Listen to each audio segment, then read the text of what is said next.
Hey guys, and welcome back to another Gunpla TV review. This time we have Mobile Doll May, a HG build divers kit. I'm very excited to build this one. As you know, I like the girls that Bandai puts out, and given us this is actually from Build Divers, it's even cooler. Me and Todd both haven't got around to watching the anime yet, but it is on our lists to do, so it's cool that I get to build this, and then I'll probably watch her and, you know, be even more attached. Mobile Doll May.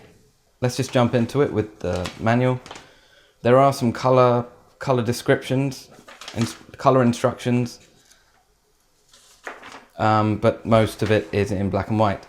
And this is the amount of runners you will have in your box, so actually not that many. So when I first looked at this, I was like, ooh, that's not going to take too much time at all. And to be honest, putting it together really didn't. But the part that took the most time was I wanted to make this look as good as possible. So I had a lot of things that I used for this. I didn't use the stickers when I could. I used the decals, and just to have a look at some of the stuff. So here's the stuff that I was using. As you can see, it comes with decals and stickers for the eyes, and the eyes only. The other parts you have to put stickers on, like armor. But you do get decals for the eyes and the eyebrows. So I used them. I actually found using black marker, permanent black marker, was good for the eyebrows. If it didn't fit right or I was messing it up, so just to touch it up a bit. Obviously you need your water and like a swab to put the decals on. I always have glue with me just in case I need to put stuff, some bits fall off, but to be honest with Bandai that never normally happens, and obviously tweezer and a knife. So yeah, also to make some of the nub marks a little bit nicer, I got these sanders, and this is actually a polisher. 4000 is really smooth. So yeah, as you can see, May does come with a stand that's just standard double girl kit stand, and it fits into the bottom here. Nice and sturdy, and you can move this around depending on which angle you want. Talking about sturdiness, this kit is lovely. It just holds so well. It's not too stiff and not too loose. Like, oh my god, it's lovely. Let's start from the head down. So these back bits, they do move around. They're not on a ball joint, but they can go 360 if you so wanted them to. Her head is fixed on at the bottom by just a interlockable peg, and her head has great range of motion because that is on a ball joint. Really like that. Arms, like unlike Kotobukiya kits, even though they do pop out sometimes, but just those ball joints are really good. You can move her around without fear of this constantly coming out. And she's got these little shoulder pads here. They move as well on both sides. You have two different types of hands that come with the kit. You've got the open hand and the closed hand for the guns. And for the other gun, you can put it on the side here, like this one is. And the handle of that gun folds in, like so, which is awesome. Here, this is actually, funnily enough, it's connected via a ball joint, a double balled peg, but obviously it's sandwiched in very tightly, and there is no range of motion there, or hardly any. So the range of motion comes from this area, which is also not up and downwards wide, not too much, because of obviously her chest is in a way. But you can do 360 with that around, so that's amazing. The legs, they have this little up and down motion here, but can do pretty much the splits. I'm really liking that. Now these are here. It's another peg, and you can rotate it if you so wish to, but obviously you want to get that her armor line in the right direction. The gun can be rotated to whatever angle, and the knee joints, you know, can be rotated either side. Nice. And then you have a ball joint at the bottom for the foot, and no other range of motion for the bottom bit, or the toe. But it's very nice, very nice. She comes with 2 guns. So let's talk about stickers. As you can see, these blue marks are stickers. This is plastic here and here. That's a sticker there. There's a sticker up the top here on the viewfinder, and on the side of her shoes here. On the inside, I found that quite weird that they wanted you to put it on the inside rather than on the outside, but hey. And I think that's about it for stickers. The face is all done via decals, and I think I did an okay job. She doesn't look too wonky. The other faces include this one, where she's type of like eyeing people down. You should paint in the mouth, by the way. It's got to be red, but I don't have red paint right now. And then a final one would be what is on the box, the smiling face, which is actually how they pose the real version of May on the box. I haven't put that one in yet. I don't know, I like her in her like pissed off moods better, because if she's holding a gun, she's not going to be like trying to hold your hand and smile at you.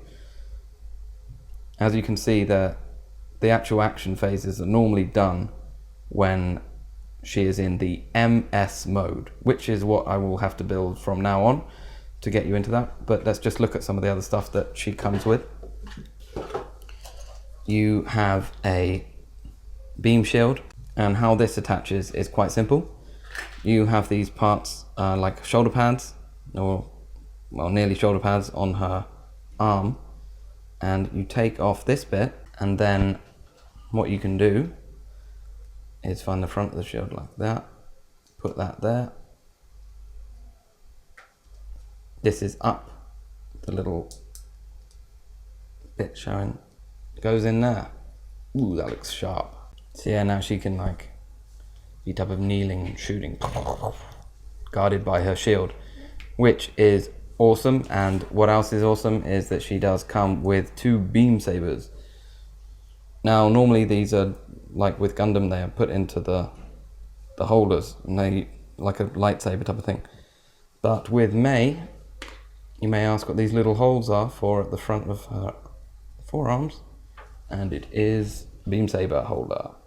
So that doesn't look really that practical when posing her like this, but as you'll see later when we transform her into the MS mode, like it's type of like a Naruto run type of thing, and they come out the back. I think that's pretty awesome. So I'll show that off when I transform her. So yeah, a lot of nice accessories. Only the 2 guns don't. There's a picture on their website where it shows her with a more impressive gun. That's sold separately. Always be careful of that. Anyway, I will now go ahead and transform her into her MS mode. Okay, so I built the other part, and actually I could have done this way beforehand. I didn't realize. I thought it was going to be like other kits that I've built recently where you have to take parts out to interchange them with the, the different mode, and you can blame that on those Macross kits, which you totally destroy the first form to create the second. But here it literally is just the head. I think apart from the head, you have the option to change her heels to a full grey. I'm not going to do that. Don't want to have it all grey. I like a little bit of colour, or rather a little bit of difference. But in this MS mode, all that changes is the head. Yeah, that looks a lot more fearsome. She ready. Yeah, I like it. So one thing I will note is that the eyes here, if you can see them, because they have no eyebrows, they actually don't give you decals for these. It is literally stickers, but because it's just on that surface, I don't think it makes too much difference. Sorry for my shaky hands.